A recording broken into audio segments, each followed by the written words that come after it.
नमस्कार जय जगन्नाथ। चलतु आज बनैबा आ गोटे रेसिपी। आज मु बनाऊँगी साधा तड़का।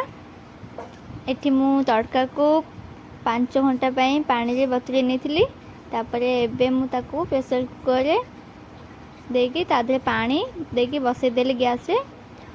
एबे हल्दी लुण पकई तादे गोटे तेजपत्र आउ दालचीनी पकई ताकू मु कवर कर देगी एबे सिटी मारिया पर्यंत अपेक्षा करवा। एबे एठी मु टमाटो पियाज कंचा लंका और अदा रसुण छेचा नहीं गई। तेल गरम करी फुटण पियाज को भल से फ्राए कर नबा। तादे मु आउ गोटे तेजपत्र पकई देछि। पियाज हमर गोल्डन ब्राउन होबा जाय हमें भल से फ्राए कर नबा।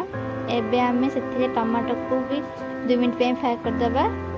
एठी मु छेचा मसला नेछि अदा और रसुण छेचा मसला आर फ्लेवरटा बहुत भल लागे तरकारी।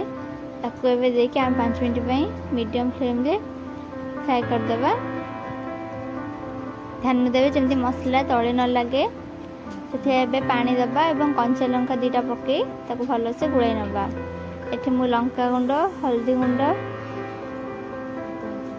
स्वाद अनुसार लुण सबको पकाई भल से ताकू गुड़ाई नौची एवं पुणी 2 मिनट पे ताकू दम दवा छाड़ी दूसरी। एठी देखो आम सब मसला तेल छाड़ी आसला। मुझे सीझा होता तड़का को पकाई भल से गुड़ाई नौची।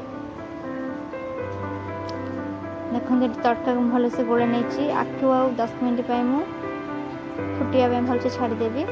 तड़का आमर फुटी आसला। आपको भल से गरम मसला आउ धनिया पत्र पकाई सर्व कर भेज तड़का।